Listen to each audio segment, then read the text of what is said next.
Your blood test came back normal. Your doctor said everything looks fine.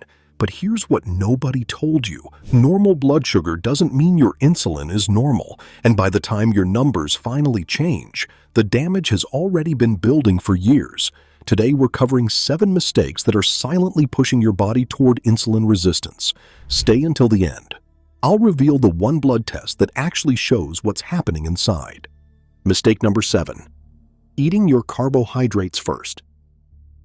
Most people think about what they eat. Almost nobody thinks about the order, but the sequence of food on your plate changes your insulin response without changing a single ingredient.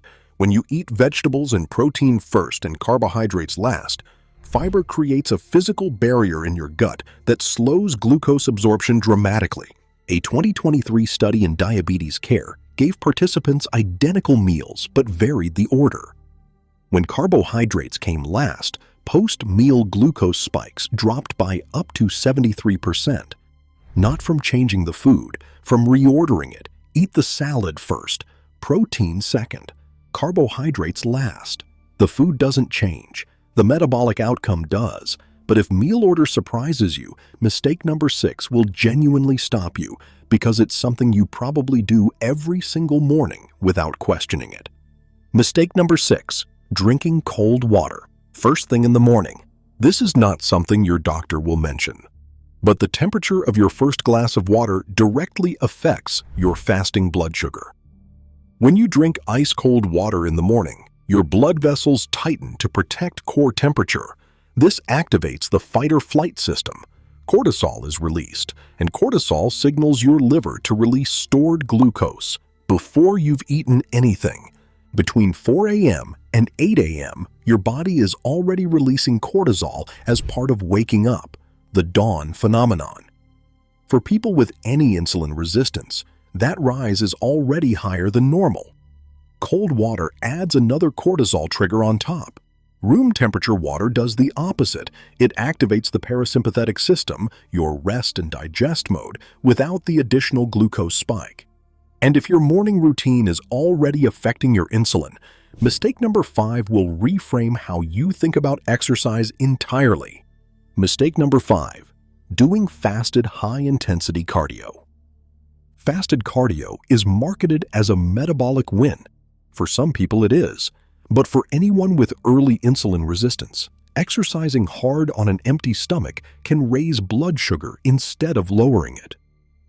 When your body is under high physical demand with low blood sugar, it reads the situation as an emergency.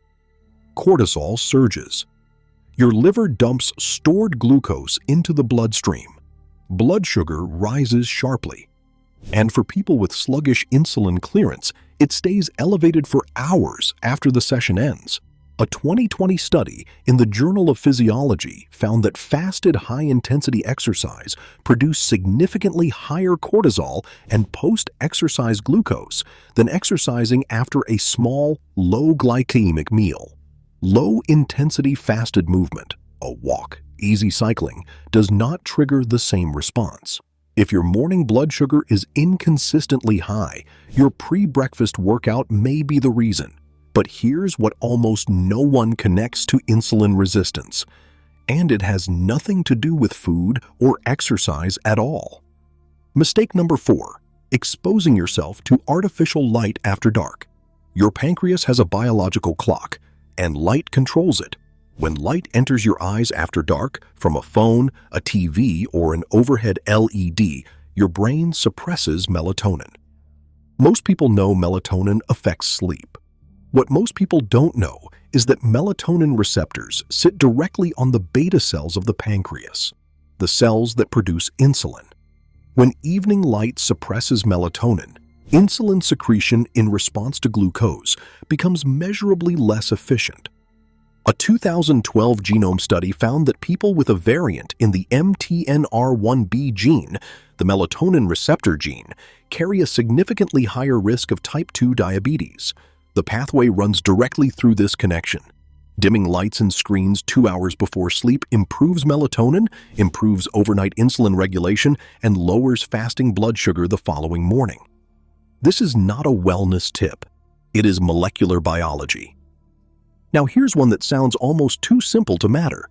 But mistake number 3 is backed by some of the most surprising data on this list. Mistake number 3, eating too quickly. How fast you eat shapes your blood sugar response as much as what you eat. When you eat quickly, partially chewed food floods your small intestine in a short window. Glucose hits the bloodstream in a rapid wave. Your pancreas fires a large insulin surge. When you eat slowly, glucose enters incrementally, and insulin is released in smaller, more controlled amounts. A large study in the British Medical Journal tracked over 1,000 adults for 5 years. People who ate fast were 89% more likely to develop metabolic syndrome, including insulin resistance, than slow eaters. The association held even after controlling for total calories, food quality, and exercise. Speed alone was independently predictive. Putting your fork down between bites costs nothing and reduces insulin demand at every meal without changing your diet at all. And if eating speed is quietly driving your insulin higher, mistake number 2 will challenge something you may have believed is helping you. Mistake number 2, eating too little. Chronic undereating. Eat less, lose weight, improve insulin sensitivity. To a point, that's true. But there's a threshold below which restriction produces the opposite effect, and many people trying to fix their blood sugar have crossed it without knowing. When you chronically undereat, your body reads the deficit as a survival threat. Cortisol rises. Instead of burning fat, your body breaks down muscle through a process called gluconeogenesis, where your liver converts muscle amino acids into glucose. Fasting blood sugar rises from the inside, and muscle loss reduces the very tissue most responsible for clearing glucose from the bloodstream. This is why some people eating almost nothing still can't get their fasting glucose under control. The restriction itself is the problem. Adequate protein, around 1.6 to 2 grams per kilogram of body weight, preserves muscle and directly blocks this process. Undereating is not discipline. In metabolic terms, it is often sabotage, but none of these 6 mistakes matter as much as number 1. Because this is exactly why most people have no idea any of this is happening to them. Mistake number 1, never checking your fasting insulin. Your doctor tests fasting glucose and HbA1c. Both are blood sugar measurements. Useful, but they only tell you what your blood sugar is. They tell you nothing about what your insulin is doing to maintain that number. For years, sometimes over a decade, blood sugar can look completely normal while your insulin works 4 or 5 times harder than it should. The dam is holding, but the pressure behind it is enormous. None of that appears on a standard panel. 2 people. Both have a fasting glucose of 90. Both look healthy on paper, but person 1 has a fasting insulin of 6, optimal. Person 2 has a fasting insulin of 24, significantly elevated. Person 2 has had compensated insulin resistance for years. Their doctor told both of them everything looks fine.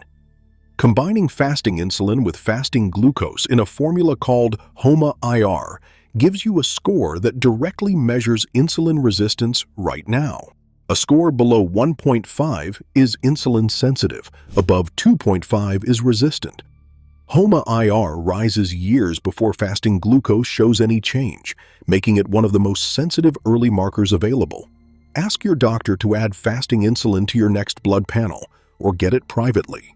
15 to 30 pounds in most of Europe. That one number tells you more than any standard test ever has. The good news: every one of these mistakes is reversible, but you have to catch it early. Ask your doctor for a fasting insulin test. If this opened your eyes, hit subscribe. More coming soon. Subscribe, like, comment. Which mistake surprised you most?